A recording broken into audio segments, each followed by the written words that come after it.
আগের সরকারের সঙ্গে এই সরকারের পার্থক্যটা হচ্ছে আপনাদেরকে এই প্রশ্ন কোনোদিন করা হয় না, এখন কিন্তু এই প্রশ্ন করা হবে। এই যে এইভাবে যে প্রকল্প হচ্ছে যে, এবং এই যে রেল লাইন, আমি ওনাদের সঙ্গে আলাপ করেছি যে এই যে রেল লাইন, এটা মানুষের কতটা কাজে আসবে এবং এখানে যে বিপুল ব্যয় হয়েছে এটা এটা কতদিনে উঠে আসবে, এটা আমি ওনাদেরকে আমি জিজ্ঞাসা করেছি, এটা আমরা দেখব।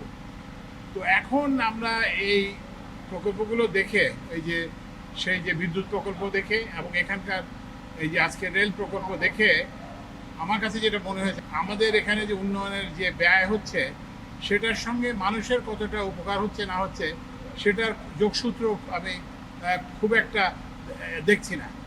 এবং এই কারণেই যে আজকে যে রাজপথে যে হতাশা, এর কারণ হচ্ছে এটা যে একদিকে বলা হচ্ছে যে আমাদের জিডিপি বাড়ছে, আমাদের জিডিপি গ্রোথ বাড়তেছে, আমাদের পার ক্যাপিটা ইনকাম বাড়তেছে, কিন্তু মানুষ তো সেটার সুফল পাচ্ছে না। এটার কারণটা হচ্ছে যে এই যে উন্নয়ন ব্যয় এবং এটার সঙ্গে মানুষের ভাগ্য উন্নয়নের যে বিষয়টা, সেই বিষয়টা একত্র করা যাচ্ছে না। তো আমরা এখন হচ্ছে অতীতকে তো সংশোধন আমরা করতে পারি না, কিন্তু আমরা ভবিষ্যতে আমরা এটা দেখব যে উন্নয়ন ব্যয় এবং মানুষের ভাগ্য উন্নয়ন, এটা যাতে এটা শুধুমাত্র যাতে একটা সংখ্যা না হয়।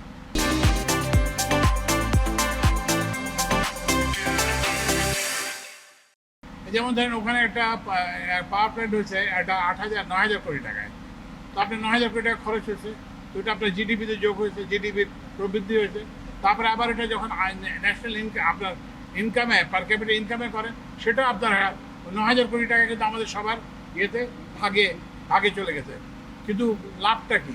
ওখান থেকে কোনো এক মেগাওয়াট ইলেকট্রিসিটিও প্রস্তুত হচ্ছে না। তাহলে আমার যদি এই আয় বাড়াতে আমাদের কোনো কি লাভ আছে? নাই। তো তেমনিভাবে এই যে এখানে যে রেল প্রকল্প হয়েছে, এত এত ব্যয়, কত কোটি টাকা? প্রায় 39,000 কোটি টাকা।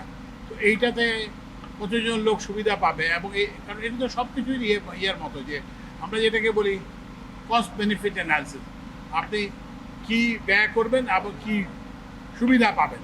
তো সেই আমি যে আমাদের যে পরিকল্পনা আর দায়িত্বপ্রাপ্ত যে উপদেষ্টা, উনি আমার শিক্ষক অধ্যাপক ওয়াহিদুদ্দিন মাহমুদ, আমি ওনার সঙ্গে আলাপ করব।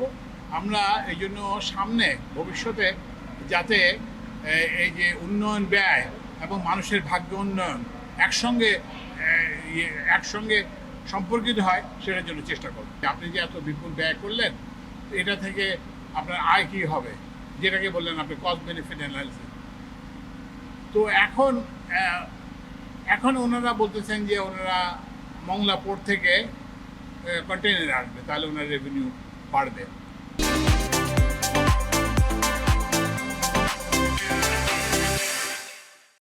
তো এখন মুশকিল হলো যে মংলা পোর্টেরই তো সমস্যা, মংলা পোর্টের তো নাই, ড্রাফট নাই। তো ওখানে তো জাহাজ আসতে পারতেছে না। তো জাহাজে যদি না আসে তাহলে কন্টেনার কোথেকে আসবে? কন্টেনার যদি মংলা পোর্টে না আসে তাহলে এখানে কীভাবে আসবে? তো ওই জন্য এখন আমরা তো অতীতকে তো করতে পারি না। এটা হয়ে গেছে, কেন হয়ে গেছে? মানুষের হতাশা তো এখান থেকেই। মানুষ বলতেছে যে হ্যাঁ, বলতেছে আমাদের উন্নয়ন হচ্ছে, কিন্তু আমরা তো কোনো সুফল পাচ্ছি না।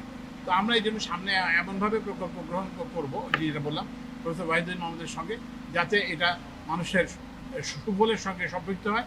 মানুষ যাতে আমাদের যে অর্থ ব্যয় হচ্ছে, এটা কিন্তু সব আপনাদের টাকা। সবাই কিন্তু এটা কিন্তু কারো টাকা না, বুঝছেন, কারো ব্যক্তি না। এটা ইভেন যদি ধরেন কোনো একটা, এই যে এটা তো লোনের টাকা, চাইনিজ এক্সিম ব্যাংক, এটা তো সুদে আসলে পরিশোধ করতে হবে। তো এখন সুদে আসলে পরিশোধ করলেন, কিন্তু মানুষ যদি উপকার না পায় তাহলে কি? তো ওই জন্য আমরা ওই যে রেল সচিব আছেন, তো রেল সচিব এটা দেখবেন, এই যে ওনাদের এটা বলছেন যে 37 কোটি টাকা হয়েছে 6 মাসে আয়, ধরেন 37 তো দুই যদি আপনি 1 বছরে ধরেন, ইভেন যদি আমি 40-80 কোটি টাকাও ধরি, আর ওখানে বলা হয়েছিল প্রায় 1400 কোটি টাকা। তো এটা কিভাবে এটা তো একটা শুভঙ্করের ফাঁকি। তো এই অঙ্কগুলো আমাদেরকে মিলাতে হবে। আমরা ভবিষ্যৎ প্রকল্পগুলোতে এই অঙ্কগুলো মেলানোর চেষ্টা করব।